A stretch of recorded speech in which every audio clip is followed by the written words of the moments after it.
Broadcast the rhythm.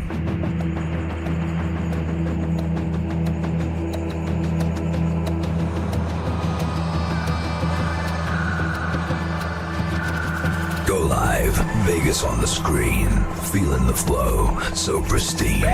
Boom, as the beats align, electric dreams, they intertwine.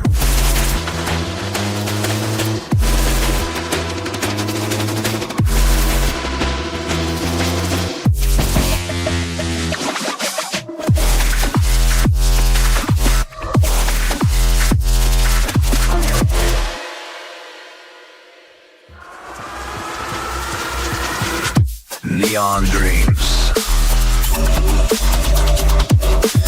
in the digital stream.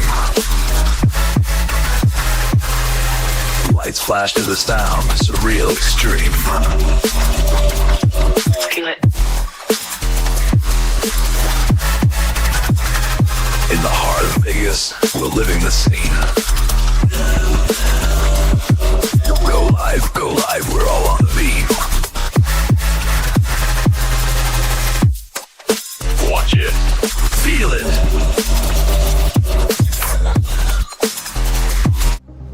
We just need to forget about everything. Put away our problems. Get along with each other and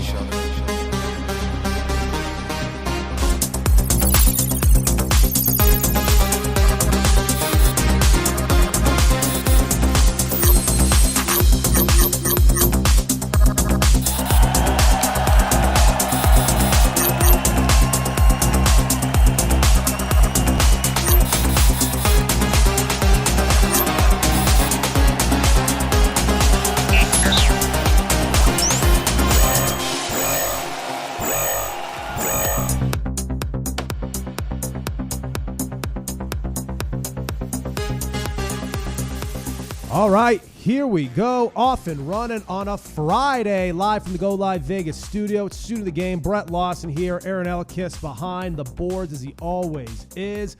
And what a time it is to be back in action right here on Go Live Vegas. We are off and running on all of our social media platforms, our YouTube channel, and of course the Go Live Vegas video app.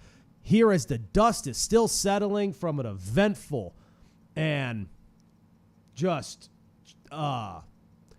chock full of an event that was chock full of talking points, right? Conversational heavy draft night one. And just as the dust settles for that, we immediately are just minutes away from round two being underway. Night two in the festivities in Pittsburgh. Obviously plenty to talk about with night one, which we're going to do here, but obviously a lot to look forward to as well with rounds 2 and 3 tonight. And of course, all the happenings that will take place for the remaining rounds over the course of Saturday afternoon. But again, that's just about ready to get going in Pittsburgh. Across the board, you have NHL Stanley Cup playoff action. You have NBA postseason action. And really just this time of year is where everything truly amps up to where it feels like day by day you have just a whole brand new blank slate of things to talk about on top of things that just happened the day before, like in this particular instance with this show today. Because, again, I could just go ahead and dive into previews of everything that's on the slate for tonight. But first, we have to look back in the immediate rearview mirror and make sense of everything that went down in Pittsburgh last night for round one of the NFL draft. Now, of course, the least surprising occurrence of it all was what kicked it all off. We knew it was going to take place. I broke it down numerous times on this show. Pretty much anyone with a show in the media has done the same because we knew it was going to be the case. Fernando Mendoza going number 1 overall to the Las Vegas Raiders. It's set in stone now. It was pretty much a done deal anyway. We knew that was the case. Going back to really the conclusion of both the Raiders season and then the conclusion of Indiana's season in the college football playoff, becoming the 16-0 dominant national champions, with Mendoza leading the way, of course, the Heisman Trophy winner as well. We knew it was all pointing this direction. But now it's officially set to where we can turn the page. Now it's etched in stone, and now the Fernando Mendoza era can officially begin out here in Vegas. And yeah, with the news of last month of bringing in Kirk Cousins, we know the fact of the matter is that he's not going to be out there right away. You know, with Cousins, you're going to have a stopgap for a couple of weeks. And you know, with Mendoza, now you have a great situation of not having to throw him out there immediately, no matter what this Raiders offense team does. That has obviously gotten much better up front by bringing in Tyler Linderbaum, and is going to have a much better offensive identity entirely because you now have Clint Kubiak at the helm of it all. So it was a no-brainer that Mendoza was going to be the pick. And I get it. There is some apprehension because some people weren't comfortable with a prospect of his athletic profile and his ability being heralded as the number one overall pick of the best player in the draft. But, I mean, if you look at the history, the recent history, the top 10, or excuse me, the number one overall history of the top 10 or the last 10 years or so, or even going beyond, if you look at the last 10 quarterbacks to be drafted number one overall, yeah, you have the obvious names, like the generational talents, like the Andrew Lucks, the Caleb Williams, right? The Trevor Lawrences, the Joe Burrows. You could go on and on. But then you also have the names like the Jared Goffs, the Baker Mayfields, the Kyler Murrays, the Bryce Youngs, right? Some may even say the Cam Wards. And you can make the case he's a better prospect than all of them, or at least right on par with them. Because if there's one thing, or at least a couple of things rather, that he does very well, he can drive the ball from the pocket with tremendous accuracy. In an era where the deep ball is disappearing week by week because of what these defenses are doing with their safeties nowadays, the ability to drive the ball deeply and accurately still is at an absolute premium in the league, no matter how obsolete the deep passing attack may seem to become. He has that ability, and he has a whole lot of toughness, grit, and moxie when he's delivering those throws down the field from the pocket, which is also what every quarterback in the National Football League, no matter their style of play, no matter their skill set or their athletic profile, all of them have to be able to effectively deliver the throws from the pocket late in their progressions after going through numerous reads. He thrives in all of those departments in more ways than guys like a Kyler Murray or even like a Bryce Young or Baker Mayfield did in many regards. And they went number one. And we didn't seem to have much of an issue with it. I think so much of it is because we still aren't completely caught up with the fact or the idea that this guy just was responsible for one of the greatest seasons in the history of college football. We see Cam Newton do it at Auburn. We see Joe Burrow do it at LSU. We're like, okay, that's the natural Heisman Trophy winner. That's the natural rightful number one overall draft pick. Undefeated season, most dominant performance you could possibly ask for statistically, on tape, and everything in between against high-caliber opponents. Of course they should be number one. Okay. Fernando Mendoza did the exact same thing. And even though the highlight reel may not be the flashy type of Cam Newton, Joe Burrow highlight reel, or even a Caleb Williams or a Trevor Lawrence or Andrew Luck, right? The ones who are true, like the true generational blue-chip type of prospects. Even if they don't match that, so much of what you look at on the bottom line does. And in many ways exceeds some of the other players that have also gone number one, who in some cases the jury is still out on, but we also know who they are. We know who Baker Mayfield is at this point. We know who Kyler Murray is at this point. Cam Ward, still waiting to see. Caleb Williams even. Tremendous steps last year with Ben Johnson leading the way, but now we really want to see it take form, right? Can Caleb Williams do the little things, the simple things?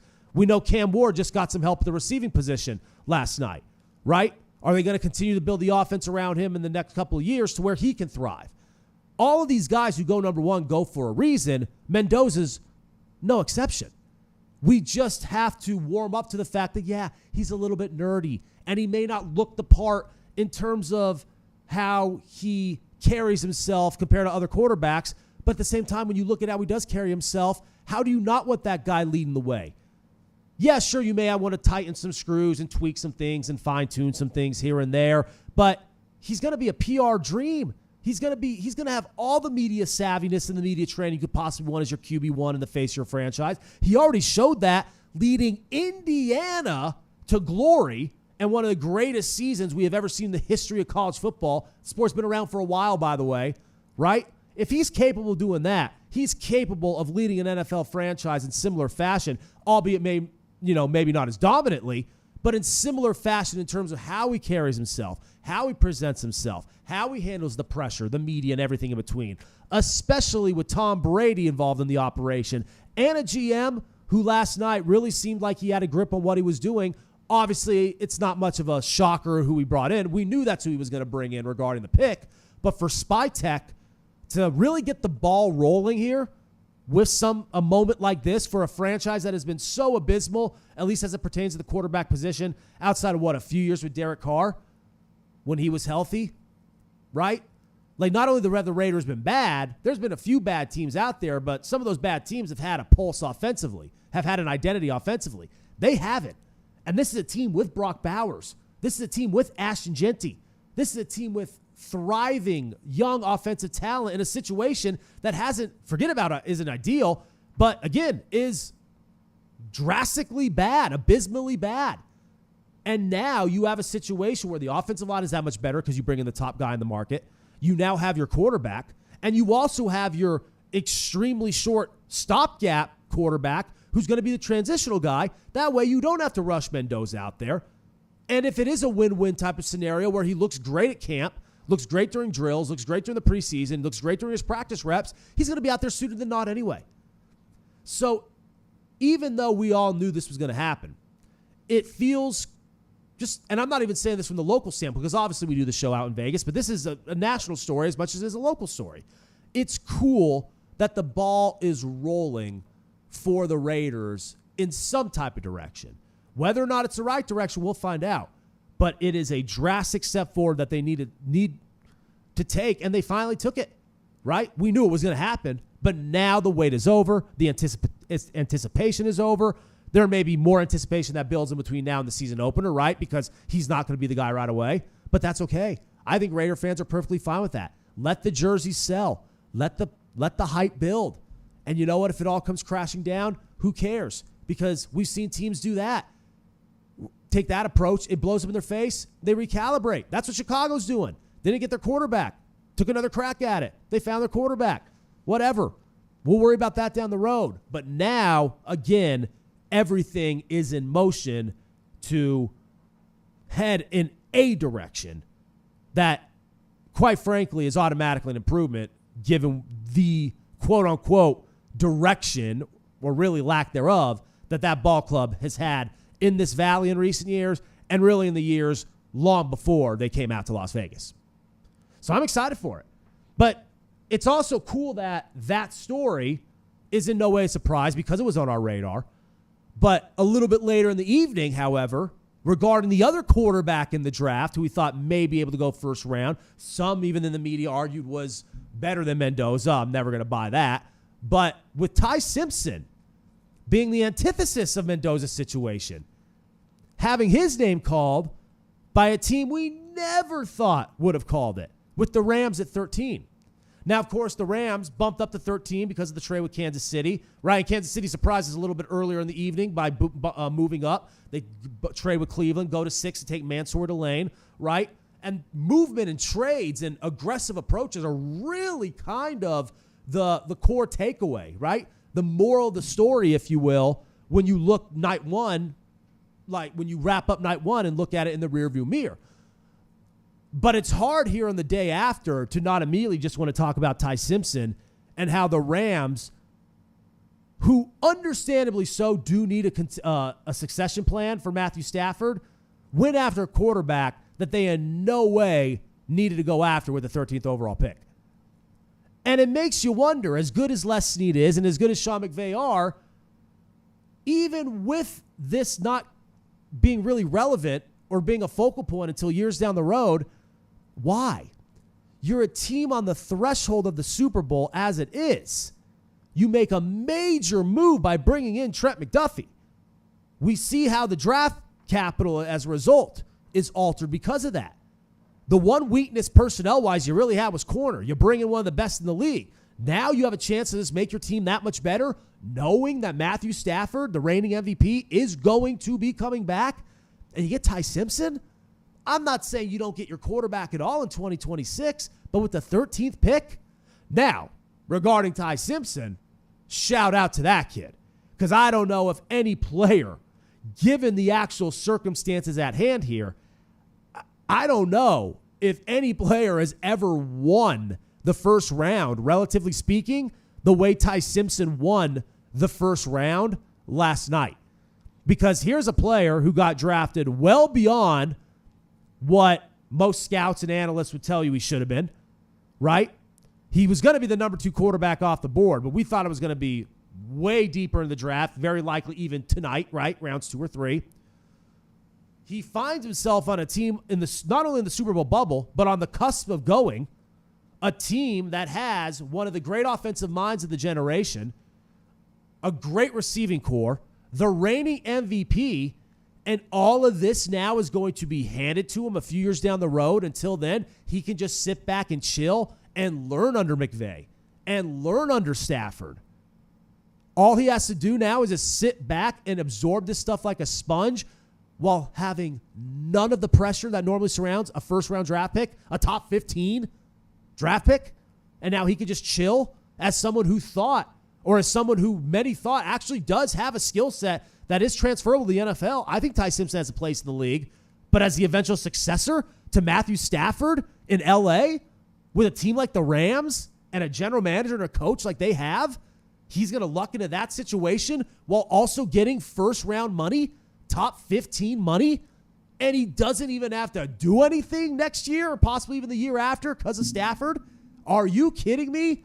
So we could, question what the Rams, we know what their motives are. Again, it's a succession plan. It's just a very oddly timed way to fire on it. So we could question that, but you got to give props to the kid just off of lucking into the best situation that any prospect in the 2026 draft could possibly luck into, and he's not going to be doing anything compared to what these guys are doing unless Stafford were to get hurt or it's garbage time, which only makes it even better, not the injury part, but the garbage time part, which you got to assume the Rams will find themselves in if they are that formidable this year, because now you get an early look of what you drafted, especially in an era where, wear this ball cap and hold this clipboard on the sideline and learn. That era is dead and gone. We've talked about it time and time again. It's the exact reason why Mendoza, he's going to be starting for the silver and black sooner rather than later for that very reason, with that very philosophy being applied here.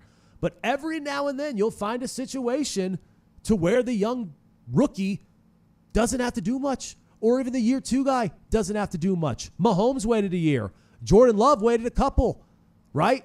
Like that's every now and then it still happens, and we're going to see it happen in this situation with the Rams, a team that's not only relevant, but a team that is again right there on the cusp of bringing in another Lombardi Trophy, with one of the best coaches and one of the best front offices and a future Hall of Fame quarterback. And now this is you hand him the keys to that car. Shout out Ty Simpson, but ultimately, aside from that, because it is so stark and really just so jarring, especially, again, given the team and the player, the name of the game last night was really just teams being aggressive and moving to get who they wanted to get. We saw the Chiefs do it. They bring in a great corner like Delane, right, to replace McDuffie, who is now out. You see the Cardinals bringing in Jeremiah Love, highest drafted running back since Saquon Barkley in 2018. He goes number 3 overall. Again, it's hard to adjust to, kind of like Mendoza being the number 1 overall pick. Some people had a hard time warming up to the idea. A lot of people are going to have a hard time warming up to the idea of Jeremiah Love being, the 3rd overall pick and being the guy for Arizona now. But look at how good he is. Look at what he brings to the table. Look at what the Christian McCaffreys, the Bijan Robinsons, even to this day still, Saquon Barkley, look at what those type of guys, Jahmyr Gibbs, look at what they are able to bring to the table and what the jolt they're able to provide offenses. This is what Arizona needs, and they have a pretty good situation, all things considered, with some of the young pieces offensively right now. And especially given the way the quarterback situation is all played out, they're going to become a run-focused team anyway. They're going to have to.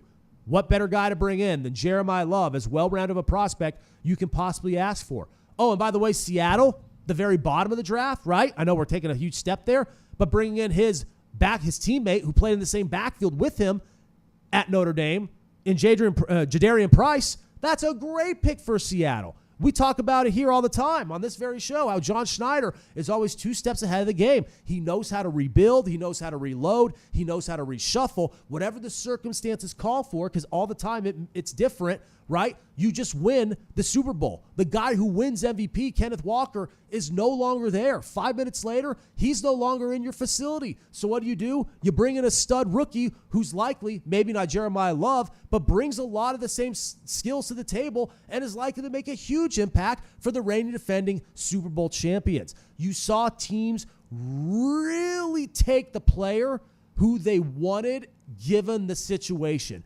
And sometimes you get in a debate, whether it be about talent over need, or positional need, or taking the best possible player available, or, should a team do this? Should a team do that? Is their hand forced? Are they taking a player because they really want him or they feel obligated to take him by the local media or the fan base, whatever it may be?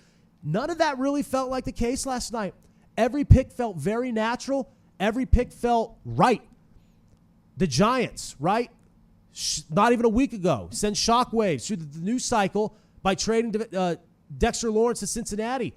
Now you bring in, with the number 10 pick, we knew they were going to likely take one of the Ohio State defenders, one of those 3 picks, whether it be Caleb Downs, Sonny Styles, or Arvell Reese. But now, next thing you know, you have Francis Mauigoa to pair with them. That is so John Harbaugh. And again, I got caught up in the idea of maybe bringing in Jordan Tyson. As a Giant fan myself, I'll get to add another playmaker for Jackson Dart. But it's also smart to protect Jackson Dart. And now you have the missing piece on that offensive line to go along with Illuminor, who got re-signed, and Andrew Thomas, who when healthy is one of the best left tackles in the game. You kick him inside the guard. Now that offensive line is shored up. Harbaugh looking to dominate up front. He succeeded in Baltimore when he did that on both the offensive and defensive lines. Who else succeeded in that fashion? The Giants under Tom Coughlin. The Giants under Bill Parcells. When New York plays smash mouth black and blue football and pushes people around up front on both sides of the ball, they win Super Bowls.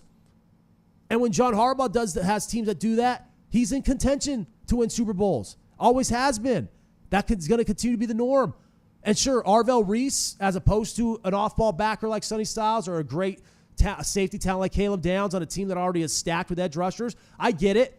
But think about it now. Now you are literally eliminating all doubt and hesitation about who's going to whoop ass up front when you are the New York Giants on Sunday. Because that team has gotten pushed around a lot up front in recent years. Their run defense, even last year with a good pass rush, was atrocious. Now you have another edge defender who can help set the edge, get after the quarterback, and an offensive lineman who many would call the best offensive lineman in the draft, now getting to play up front right away at a position that may not even be natural to him, but is setting him up to eventually kick back outside a tackle when the time calls for it. You're ahead of the game in his development as well. And again, you are sticking to what you know, but what you have gotten away from in the recent past. Harbaugh knows the formula. He knows what the Giants need to look like in order to have any type of success in his first year. And those picks resembled exactly that. Bringing in Reese at 5. Bringing in CeCe at 10. Very Harbaugh-esque. The Jets, say what you want about the 2 New York football teams as of late. You're rightful to not just criticize them, but to full-blown bash them, to roast them. They deserve it. They nailed the draft. The Jets bring in David Bailey, who was right there with the Caleb Downs and the Jeremiah Loves, is arguably the best player in this draft. A great pro-ready edge defender. You bring him in. You bring Kenyon Sadiq in, right? Fits the mold as a modern-day type of tight end. We like Tyler Warren. We like Colston Loveland. He's the same type of player. Big body, athletic, can do a lot. Split him out wide. This is what the Jets need. Now, are you going to get him eventually? Is he going to be able to do anything because you're going to be able to effectively give him the football? Well, you're going to have to ask the same question about Omar Cooper Jr., who was Mendoza's number 1 target this last year, Indiana. Obviously, those question marks, big question marks that need to be answered. But bringing in those type of weapons, Sadiq and Cooper, and then shoring up that defense that already has a couple of young studs on it, shoring it up even more with David Bailey, the Jets are still a long way away, but those were the right type of picks. And that is what we saw. The Chiefs trading up to get Delane, right? The Eagles snatching Malachi Lemon. Are you kidding me? From Pittsburgh. Pittsburgh had him on the phone. Howie Roseman and company swoop right in. Thank you very much. Ruben Bain falls a little bit. People are concerned about his arm length. He's an absolute steal now for the Tampa Bay Buccaneers. it's one of those drafts where sometimes you wake up on the Friday morning and say, you know what? And obviously everyone's going to get their own grades, right? The draft analysts, the people who cover us in the media, they're froth at the mouth to give out grades, right? To the point where it's almost ahead of schedule. A lot of times you get a team that has an okay night one and a stellar day 2 and day 3. How are you going to grade that draft collectively, right? You're going to place all the stock in night 1. So even just grading a whole team's operation off of one night is stupid anyway, but it's inevitable, and I get it. And even though there are going to be some grades that are low and people wondering, like the Rams are going to scratch their head wondering what the hell happened here, most of these teams seem to do exactly what they needed to in that given moment. And you saw trading, you saw movement, you saw teams being aggressive, and you saw teams make the most out of it. The Jets made the most out of having 3 picks. The Giants made the most out of having 2 picks. Dallas brings in Caleb Downs. They get Caleb Downs outside the top 10. What a steal. Are you kidding me? And then you top it off, right, by bringing Malachi Lawrence in. Look at the NFC East. What a night for the NFC East. Mekhi Lemon in Philadelphia, Malachi Lawrence and Caleb Downs in Dallas, Arvell Reese and CeCe in New York, and Sonny Styles in Washington. All right, Bobby Wagner going to retire soon. All right, out goes a Hall of Famer, and here comes our next generational talent. Smart drafting. Maybe not a lot of sexy flashiness, right? But that's okay because this draft lacked that to begin with. This was a substance draft to begin with. And there was a lot of substance to be found. Jordan Tyson, didn't go to the Giants. Initially, that's what I wanted. But now Tyler Shuck has a weapon. New Orleans started to show some promise offensively towards the end of last year. Now you bring in a stud weapon. I don't know how good of a receiver Cardell Tate will be, but if he is a good one, Tennessee's going to look pretty smart, being aggressive to get him that early so their guy, Cam Ward, can have his target moving forward. You got to know what you're doing in night 1. You don't have to win the draft. You don't have to wow anybody. You don't have to get Rookie of the Year or, the next future Hall of Famer. You just have to get the job done so you can clear all that smoke and then focus on days like today and days like tomorrow where, quite frankly, the needle is really moved and the teams who set themselves up for success really start to separate themselves, because it's on nights like tonight and days like tomorrow. That's where this whole thing is really determined. That's where the pendulum is really ultimately swung, and we see who teams really are when the dust all settles at the end of Saturday. But it was a fun night 1. It was a fun round 1, and it didn't have a lot of drama in some places, and that's okay. We didn't expect there to be, but it had just enough intrigue and drama and conversational talking points in others. And that's what makes, coming in on a Friday on the day after to do a show like this that much more fun. And I'm excited because, again, you got some studs on the board, some value picks, good corners, good defensive tackles, some good interior offensive linemen, guards and centers. You could really get some value guys here in the next couple of days. And I can't wait to see where it goes because we saw some GMs and some scouts take some really measured, thoughtful approaches yesterday. Who knows if that'll continue, but it was actually a pretty fun draft to follow pick by pick. And, maybe it wasn't the most star-studded, but that's okay. Doesn't always need to be. Tell you one thing that is pretty star-studded, though. As much as we talked about the NBA and, all its ebbs and flows throughout the season and all that it's going to have on its plate to really tackle in the offseason with Adam Silver and company, because we know there's a lot from the tanking issues, from the caliber of play, the struggling TV product, right, and everything in between. The fact that the three-point shooting has kind of gone off the rails. There's a lot to fine-tune. Tanking is the leader of those, but there are a lot of bullet points that they're going to have to, go down on that checklist this offseason. But this postseason is pretty star-studded. And it all materialized, and I'll just quite frankly say it. We lucked out to the point we're getting this NBA postseason that we're going to have, given by comparison the type of season that we had. This is a gift. Because we know that this was the worst season collectively in the National Basketball Association, at least as far as the regular season is concerned, in quite some time. But these playoffs, I don't know if they're really going to redeem it in the grand scheme of things, but they at least may allow us to close the book on this year as we approach an offseason full of uncertainty with a less sour taste in our mouths. I'll tackle that and then some on the other side. It's Soon the Game on a Friday, live from the Go Live Vegas studio. Make sure to check us out on all of our social media platforms, our YouTube page, and, of course, the brand new Go Live Vegas video app available for download on the Apple Store and Android as well. Did you hear me? Go download the app.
Keeping the fun rolling here from the Go Live Vegas studio. It is student of the game on a Friday. Brett Lawson here along with my man Aaron Elkis, the brains behind this entire operation here on the Go Live Vegas front. And of course, the man who has been elbow deep, getting the sleeves rolled up, getting the knuckles dirty with this Go Live Vegas video app, but it was all worth it. None of it was in vain, as we are off and running on that app.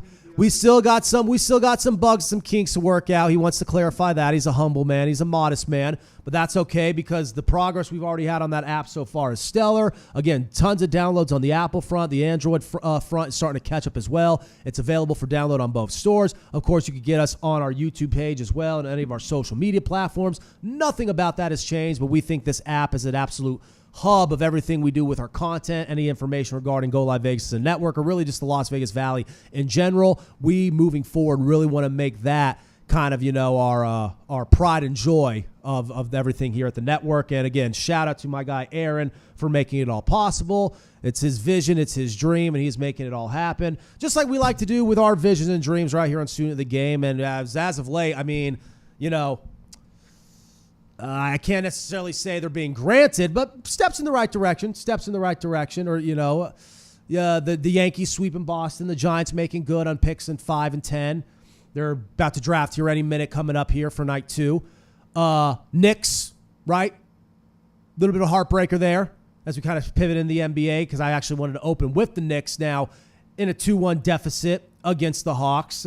Series that really is going away, I don't think many envision, not necessarily that they overlooked Atlanta. We know what Trae Young brings to the table. We know if they get going on a run, they're formidable. But I think so many people thought with the way Jalen Brunson was playing and the way Karl-Anthony Towns were playing, certainly myself as a Knicks fan, but of course you have to separate the broadcast from the fan here and realize they may be in a little bit of some trouble because as good as Cat and Brunson were playing, we've seen it with the Knicks before. When all is not necessarily clicking with those two, do they have the firepower necessary to overcome, an opponent who really gets them on their heels? And Mike Brown is really going to have to prove what kind of coach he is in this situation now facing a 2-1 deficit.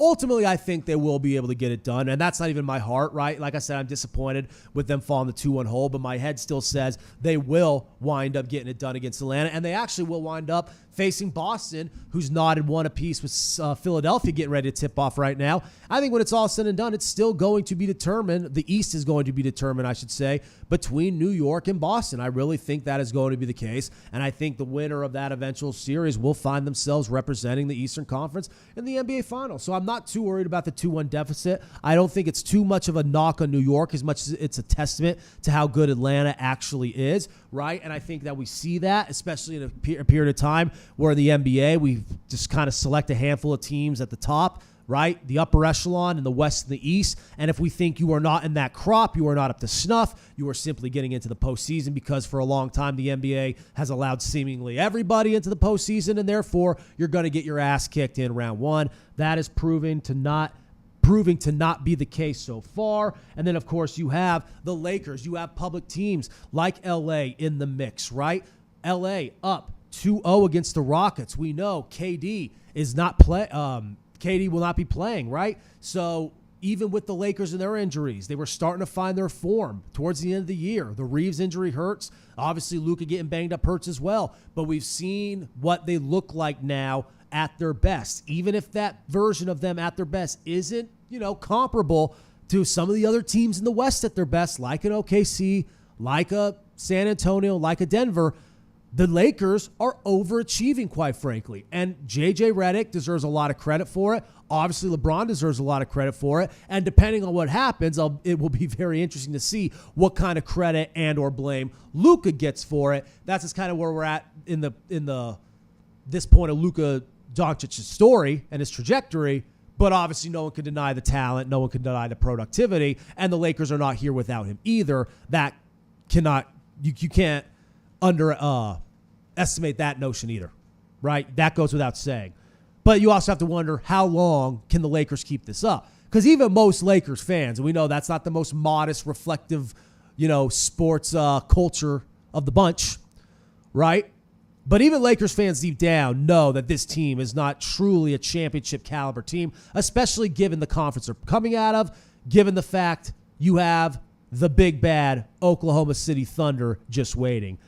And I think as we kind of week by week work our way through the NBA postseason and we kind of get a better idea of who the true contenders are, even though, like I said, let's be real, we already had a general idea anyway, especially given the way the NBA has gone down. But we are going to know ultimately who's going to be right there. And OKC has proven that to be true, as we all knew they would. And we really try to pigeonhole a lot of other teams into that conversation in the West this year because some of us just didn't want to believe how good the Thunder really are. Some of us wanted to believe that, they caught lightning in a bottle last year, but there's no way they're actually going to repeat. And I think a lot of us just got so caught up in the Wembanyama hype, naturally so, that it's hard to deviate from the idea of the Spurs really giving them a run. But we are now seeing what OKC is doing, right? We are seeing what OKC is doing to Phoenix. We saw what OKC was doing down the stretch heading into the playoffs. We know Wembanyama is now hurt, right? He's hobbled with an injury that luckily wasn't too bad, but is definitely serious given the fact it is a head injury. And now all the teams who you thought would provide some resistance to OKC in the West aren't as strong, and OKC is looking better than ever. I don't want to just gloss over it all, just look ahead to, it's going to be the winner of the Celtics and the Knicks versus OKC. But it's also hard to depart from that logic because you just know what all these teams have to offer. That's why even down 2-1 against Atlanta, I'm not too worried about the Knicks because I know the type of formula and I know the type of basketball the Knicks play, just like the Celtics. It's the same reason why so many people were wondering about Jason Tatum. Why? They've won a championship when Jason Tatum did not have to be the focal point. Now, granted, he was still healthy. He just didn't have to do much a couple of years ago. Jaylen Brown took the reins. But Jaylen Brown can still take the reins in this situation, which is exactly what he's been doing. And Tatum, no, he's still not 100%, but he's out there. And that's fine because you don't need him to spearhead anything. In fact, the Boston Celtics in recent history tend to be better when he's not doing that. So there's no reason to believe that all the teams that seem to be slated to truly make their presence known as you get deep in the playoffs, there's no reason to believe that will continue to be the case outside of maybe San Antonio. Because if Wembanyama truly is hurt in that type of nature, which is a very serious injury, and even if that just affects their chemistry a little bit for the next couple of games, I mean, we may get to the point where we never get to see Wemby healthy again in the playoffs. If we do, game changer. That's why you kind of have to pump the brakes a little bit on San Antonio, because as long as they can survive long enough for Wembanyama to really kind of get back into full form post-concussion, right, then you'll be okay. Then you have every room, one would have every room to believe that it would still be OKC and San Antonio in the West. But even then, as phenomenal as Victor Wembanyama is, this Thunder team, they're a well-oiled machine, man. I don't know if anything's going to change that. I really don't. Speaking of well-oiled machines, I want to hit on this really quick before we wrap things up. Baseball starting to really take shape in terms of who's a contender, who's a pretender, who's decent and could be better by the All-Star break, and who's just an outright fraud, right? And early on, right, the first week or so, first 10, 12 days of the 2026 Major League Baseball season, you saw some struggles. There was an element of hangover for the stars of the game who played at the World Baseball Classic. Some of the league's best hitters, their best on-base guys and the best sluggers were in slumps, having trouble making contact. Some of these games were very low scoring. Some of these teams weren't hitting at all. And through 2 weeks, we're wondering, does Major League Baseball have a problem with offense right now? Whether it be the analytics, whether it be the hitting coaches, whether it be just because pitching is just downright so good at the starting level right now, we have seen offenses be completely stymied. And you have to wonder what gives, especially when just a few years ago, if anything, people were wondering that the ball was juiced. We had so much offense in the league. But now we're starting to see some teams catch their stride. The bats have found their groove. Some of the premier players in the game are making contact. Some of them are putting it out of the park, right? The Otanis, the Judges, the Bobby Witt Juniors, the Sotos, they're all kind of starting to find their groove a little bit after playing the World Baseball Classic. Didn't have the best start to the season, but now they're taking form. They're looking like we thought they would. And now as a result, a lot of these teams are starting to look legit as well. You have the Dodgers and the Yankees, of course, leading the way, but you also have the Cubs. You have the Braves, who a lot of people early on were riding off because of injuries and the fact they had such a disappointing 2025. Look at how good Atlanta's looked. Look at how good the Padres have looked, right? Meanwhile, you see how disappointing teams in the National League were supposed to be very prominent, like Philadelphia, like the Mets, who finally snapped their losing streak yesterday. But they're reeling. Philadelphia's reeling. The Mariners have been a disappointment. The Tigers aren't, terrible, but are nowhere near as dominant as we thought they would be, given their pitching and their defense. The Blue Jays, again, starting to kind of find their rhythm with the offense, but were just absolutely stonewalled early on. We saw some legit contenders struggle early and really kind of have to find their footing, and it's made for a more enjoyable early portion of the Major League Baseball season. A lot of times now, the casual fan may check out. There's a lot of things regarding these different teams, regarding these different players, right? eventual MVP frontrunners, Cy Young frontrunners, just favorites in the respective pennant races. There's a lot more to stay invested into and a lot more to, consume regarding baseball at this point in late April than early May than I think we've had in seasons past.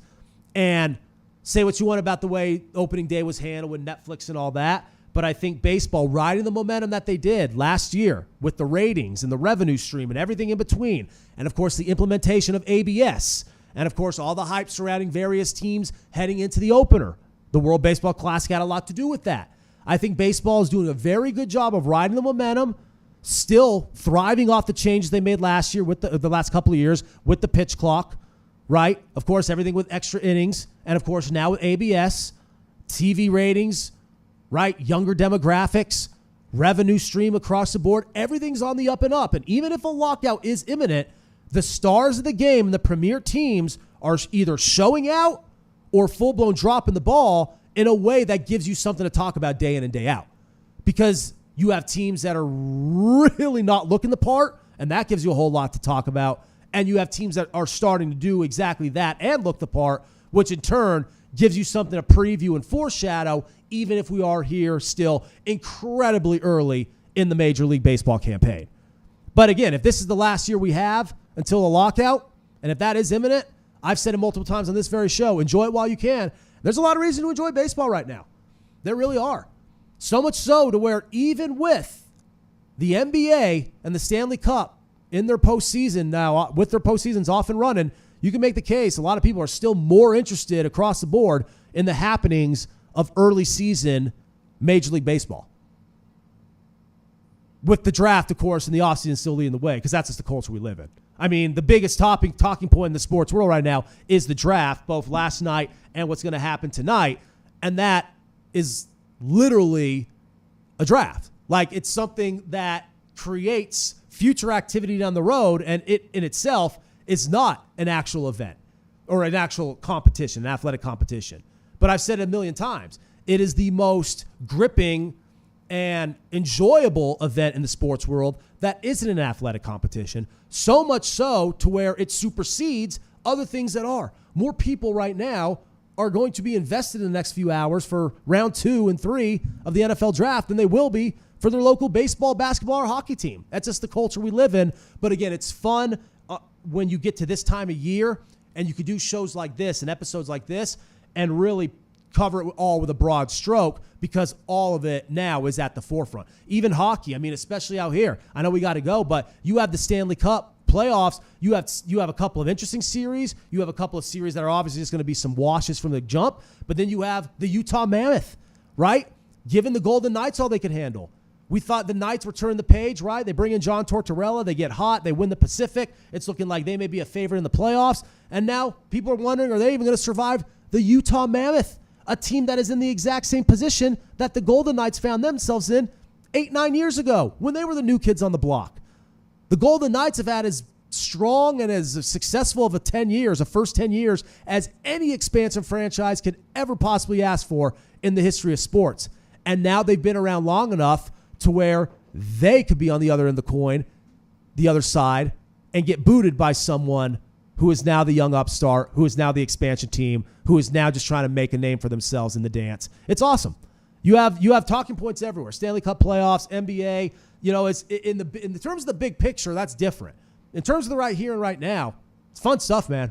Fun stuff to talk about on the show today. And, of course, with everything that happens in the next couple of days with the NFL draft and everything else going on, we'll have plenty more to talk about next week. So until then, be sure to catch us on all of our social media platforms, on our YouTube channel. That has always been the case. That will continue to be the case. But, again, we're going to continue to promote it. The Go Live Vegas app. All of our video content, our live shows, our remotes, our studio-based programming, podcasts, whether it be archived episodes, live shows, anything that's going down in the Valley, local events, nightlife, sports, entertainment, even the weather. If you want to know what's going on in terms of everything we do here on the air for Go Live Vegas, but also just everything that's happening in the ground in the Las Vegas Valley, the Go Live Vegas video app is what you want to download. So go check it out right now on the Apple and Android store. So again, thank you all so much. Enjoy the action you have underway tonight that's already gotten going. We got to get out of here to go enjoy it ourselves. Again, you have Stanley Cup playoffs, you got NBA postseason, you got baseball, you got the draft. It's a fun time of year for sports fans, and we appreciate you all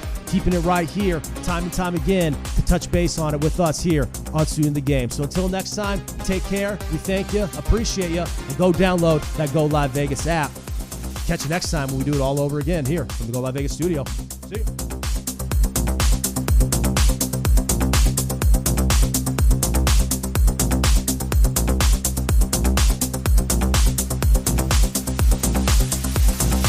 We just need to forget about everything. Put away our problems. Get along with each other and